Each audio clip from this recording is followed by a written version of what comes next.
Hi friends, आज शुरू करते हैं आवर हाउस वाइफ का पार्ट 61। पिछले पार्ट में हमने सुना था जान फाइनली घर वापस आ जाता है। इबो और उसकी पूरी फैमिली जान को अपने पास देखकर बहुत ज़्यादा खुश हो जाते हैं। डेरियन और सोफी भी वापस आ गए थे। अब आगे की स्टोरी। इबो शाहजहान को बेड पर बैठाते हुए कहता है, बेबी मैं भरोसा नहीं कर पा रहा हूँ, तुम मेरे सामने हो। तुम इतने दिन कहाँ पर थे? तुम मेरे बगैर कैसे सरवाइव कर पाए? मुझे तो लगा था मैं मर ही जाऊँगा। जान एक ब्राइट से स्माइल देते हुए कहता है, हनी मैं पूरी तरह ठीक हूँ। अच्छा हुआ मैं घर से बाहर आ, मैंने कुछ सीख पाया अपनी लाइफ से। मैं बहुत कुछ सीख पाया हूँ। गेटो में तो मैंने बहुत ज़्यादा लेसन सीखा, मगर भरोसा करो मैंने तुम में बहुत ज़्यादा मिस किया। एक वक्त ऐसा नहीं गया जब मैंने तुम्हारे बारे में नहीं सोचा। मैं ग्लैड हूँ कि मैं वापस आ गया हूँ।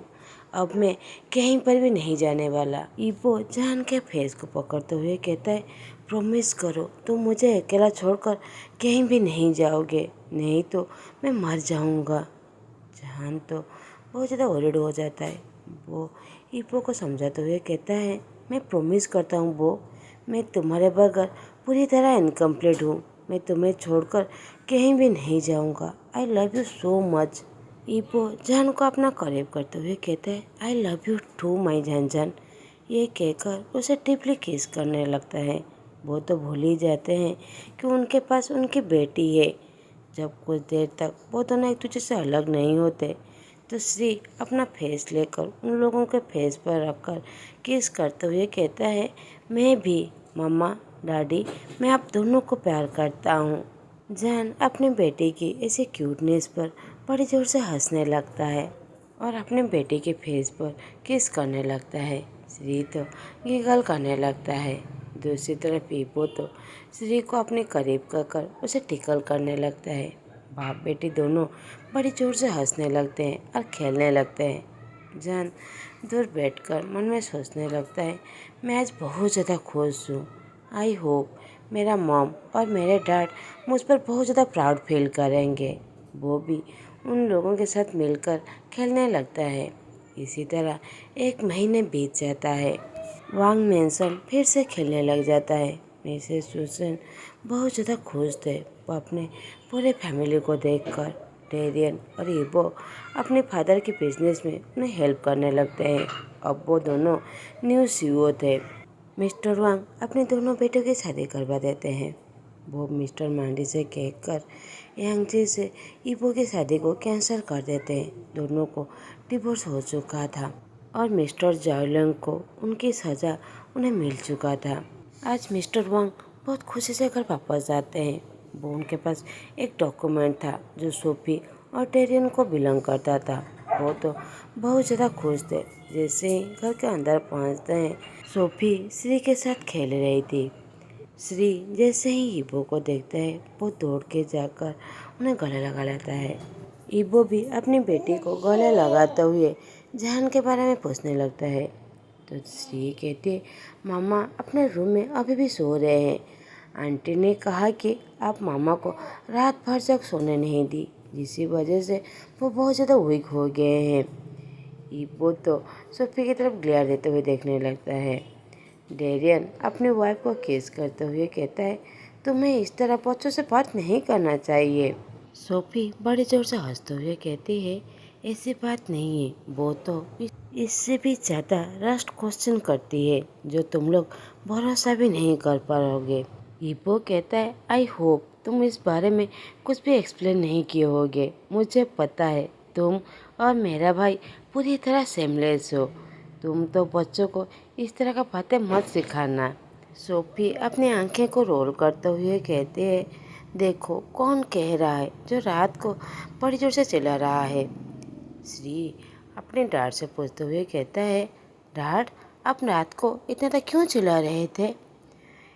वो तो पूरी तरह शॉक हो जाता है। वो कहता है, डोंट माइंड, तुम अपनी आंटी की ऐसी बातें मत सुनो, वो पूरी तरह सेमलेस है। वैसे भी तुम्हारी मम्मी कहाँ है? जान अपने रूम से बाहर आता हुए कहता है, मैं यहीं पर हूँ। वो बहुत ज़्यादा वीक और टायर्ड दिख रहा था। मिसेस सुसन जो किचन रूम से अभी आए थे, वो जान को देखकर उसके पास जाकर कहते हैं, जान तुम ठीक हो ना? तुम इतना वीक क्यों देख रहे हो? तुम जाकर बेड पर रेस्ट लो। मैं तुम्हारे लिए खाना वहीं पर भेज रहा हूँ। तुम जाकर थोड़ा सा रेस्ट ले लो। जान अपने हाथ को मिसेस सुसन के हाथ से दूर कर देता है, जिससे मिसेस सुसन को बहुत ज़्यादा बैड फील होता है। मगर वो समझ सकते हैं जैन अभी भी भरोसा नहीं कर पा रहा है। फिर भी जैन बड़ी सी मुस्कान देते हुए कहता है, मैं पूरी तरह ठीक हूँ मदर, आप मेरे लिए ज़्यादा वरीड मत होइए। ये कहकर इबो के पास चला जाता है और केस करते हुए कहता है, आप वापस आ गए, आज का दिन कैसा गया? और मिस्टर वांग और डेरियन की तरफ देखते हुए कहता है, वेलकम फादर। और डेरियन का ईपो जहान की तरफ देखते हुए कहता है, बेबी तुम इतना वीक क्यों देख रहे हो? सोफी जहान के पास जाकर उसका पल्स चेक करते हुए कहता है, कॉन्ग्रेचुलेसन ब्रदर इन लॉ, आपका हस्बैंड फिर से प्रेग्नेंट है। ईपो तो बहुत ज़्यादा खुश हो जाता है। वांग फैमिली में खुशी का लहर छा जाता है। जान गुस्सा होते हुए कहता है, सभी खुश हो रहे हो, श्री बस अब 3 साल की है और तुम चाहते हो मैं फिर से प्रेग्नेंट हूँ। ये कहकर वो इबो को चेस्ट पर लाइटली हिट करने लगता है। तो मिस्टर वांग कहते हैं, मेरा बेटा बहुत ज़्यादा पावरफुल है, मैं तो बस वेट कर रहा हूँ और एक गुड न्यूज़ सुनने के लिए। डेरियन तुम और तुम्हारी वाइफ मुझे ये खुशखबरी कब देने वाले हो? और सोफी की तरफ देखते हुए कहते हैं, सोफी मैं तुम्हें बस एक क्वेश्चन करना चाहता हूँ, सच कहना, तुम्हारा सरनेम क्या है? मेरे बेटे से शादी करने से पहले तुम्हारा सरनेम क्या था? सोफी अपना सर झुकाते हुए कहता है, मुझे मेरा सरनेम बिल्कुल भी पसंद नहीं है। उन लोगों ने मेरे फादर को मार डाला। मैं साउथ सरनेम से बहुत ज़्यादा नफरत करता हूँ, उसी तरह जिस तरह आपका बेटा वांग सरनेम से नफरत करता था। मेरा नाम साव सोफी है, मगर आप मुझे बस सोफी ही बुलाए। जहान तो ये बात सुनकर पूरी तरह शॉक हो जाता है। आपका सरनेम साव है, मगर आप इस बारे में पहले क्यों नहीं कहा? सोफी कहती है, इसलिए क्योंकि मेरे अंकल ने मेरे डैड को मार डाला। मेरे डैड जो भी बिलोंग करते थे वो सब कुछ छीन लिए। इसी वजह से मुझे शाह सरनेम से बहुत ज़्यादा नफरत है। मिस्टर वांग कहते हैं, मैंने सुना था तुम्हारे फादर का और एक भाई थे। सोफी कहती है, हाँ मैंने भी अपने डैड से सुना था। उनका और एक भाई का नाम साओ फेंग था, जो उनसे सबसे छोटा था। मेरे अंकल ने सब कुछ छीनकर उन्हें घर से बाहर निकाल दिया। जब मेरे डैड इसके एग्नेस्ट खड़े हुए तो अंकल ने मेरे डैड को भी मार डाला। उसके बाद वो लोग हमेशा मुझे रात को मोलेस्ट किया करते थे, इसीलिए मैं अपनी डैड की फाइल लेकर वहाँ से चला आया, मगर मैंने वो फाइल खो दी जो उन लोगों के एग्नेस्ट में एविडेंस था। ये कहकर वो रोने लगता है। मिस्टर वांग अपने सूटकेस से एक फाइल देते हुए कहता है, क्या ये वही फाइल है? सोफी तो वो फाइल देखकर बहुत ज़्यादा खुश हो जाता है। हाँ ये वही फाइल है, ये मेरा है। अब मिस्टर वांग सारी सच्चाई कहने लगते हैं कि तुम्हारे अंकल शाहजहान के फादर है, जो कुछ साल पहले मेरे ड्राइवर थे, जो पूरी तरह होमलेस स्ट्रीट में रहते थे। मैंने उन्हें अपना ड्राइवर बना दिया था। उसने कहा था कि उसके अंकल और उसके ब्रदर ने सब कुछ छीनकर उसे घर से बाहर निकाल दिया है उसके पेरेंट्स के डेथ के बाद। और ये बात भी कहा था कि उनका एक भाई है जो उसका हेल्प करना चाहता है, मगर वो भी आसपास नहीं है, जो तुम्हारे फादर है। मगर डोंट वरी मिस्टर जार्लिन को पुलिस ने पकड़ लिया है। तुम्हारे पेरेंट्स की सारी प्रॉपर्टी अब तुम्हारा है। जान को तो उस चीज़ में कोई भी इंटरेस्ट नहीं है, मगर वो सोफी को देखकर गला लगाते हुए कहता है, इसका मतलब तुम मेरी बहन हो, तुम मेरी सीजे हो। ये कहकर वो रोने लगता है। सोफी भी बहुत ज़्यादा खुश था। वो मुस्कुराते हुए कहती है, तुम मेरे भाई हो। मैं भरोसा नहीं कर पा रहा हूँ कि मैं अपने भाई का इतने दिनों से केयर कर रहा था, मुझे पता था मुझे तुम्हारे साथ इतना ज़्यादा कंफर्टेबल फील हो रहा था, मगर अब मैं बहुत ज़्यादा खुश हूँ। मैं तुम्हारा अच्छे से ख्याल रखूँगा। अब मेरे पास मेरी फैमिली है। ईपो कहता है, don't worry sister in law, मैं आपके भाई का अच्छे से प्रोटेक्ट करूँगा। हम सब फैमिली है।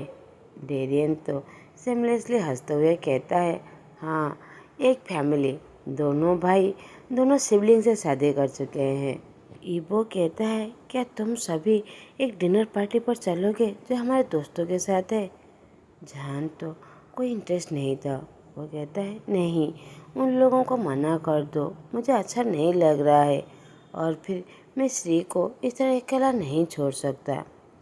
सूफी रिक्वेस्ट करते हुए कहती है, श्री का ख्याल मदर रख लेंगे।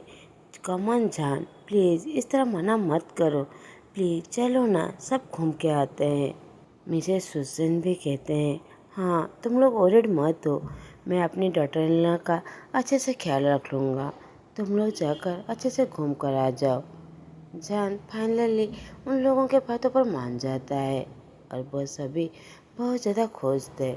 जान अभी भी मिसेस सुसन को माफ़ नहीं किया था, मगर मिसेस सुसन उस बात पर भी एग्री थे कि फाइनली जान उसके आसपास तो है, उसका दोनों बेटे उसके आसपास है। उसी बात पर वह बहुत ज़्यादा खुश थे। दूसरी तरफ मैंडी मेंशन में बस एक के ऊपर एक गिलास टूटता ही जा रहा था। यांगजी गुस्से से सब कुछ इधर उधर फेंक रहा था जब उसे पता चला कि जान घर वापस आ गया है। तुम्हें क्या लगता है तुम मेरी माँ को मारकर तुम इस तरह खुशी से रह सकते हो? जान मैं तुम्हें खुशी से नहीं रहने दूंगा, मैं तुम्हें मार डालूंगा। तुम्हारे वजह से मैं 4 साल कोमे में था, अब मैं तुम्हें जीने नहीं दूंगा, मैं तुम्हें ज़रूर मार डालूंगा। कुछ ही दिन पहले एंजी होश में आया था। बॉबी पूरी तरह ठीक है, उसे पता था वो सब कुछ उसी की और उसकी माँ की ही गलती थी, मगर वो जान से इतना ज़्यादा नफरत करता था कि वो सब कुछ मानने के लिए तैयार भी नहीं था। मिस्टर मांडी अपनी बेटी के पास जाकर कहते हैं, यांग जी तुम ये क्या कर रहे हो? कुछ महीने पहले ही तुम ठीक हुए हो, तुम फिर से क्या वहाँ पर जाना चाहते हो? यांग जी गुस्सा होते हुए कहता है, ऐसा कभी भी नहीं होने वाला, मगर जान जरूर जाने वाला है। उसे क्या लगता है कि वो अपनी प्लानिंग पर सक्सेस हो गया है, वो अब खुशी से रह सकता है, मगर मैं ऐसा होने ही भी नहीं दूंगा। मैं उसे इस तरह खुशी से नहीं रहने दे दूंगा। आई स्वेयर मैं उसे ज़रूर मार डालूंगा। मिस्टर मांडी यांग जी को समझाने लगते हैं, यांग जी ये सब कुछ रोक दो, वांग फैमिली को छोड़ दो। जो हो गया वो तुम्हारी और तुम्हारी माँ की ही गलती थी, उसमें उन लोगों की कोई भी गलती नहीं है। अब सब कुछ छोड़कर खुशी से रहो। मगर यांग जी किसी के पास सुनने वाला भी नहीं थी। वो कहती है, ऐसा कभी भी नहीं होने वाला, मैं उसे मार कर ही सांस लूँगा। मिस्टर मांडी समझ चुके थे अपनी बेटी को अब समझाने का कोई भी फायदा नहीं है, इसीलिए वो उस रूम से चले जाते हैं। यांग जी एक ग्लास के टुकड़े को पकड़ते हुए कहती है, जहान तुम्हें क्या लगता है तुम हमेशा ठीक हो, मगर ऐसा नहीं होगा। तुम इस तरह खुशी से अपनी फैमिली के साथ नहीं रह सकते। तुम मरने वाले हो, तुम मरना ही डिजर्व करते हो।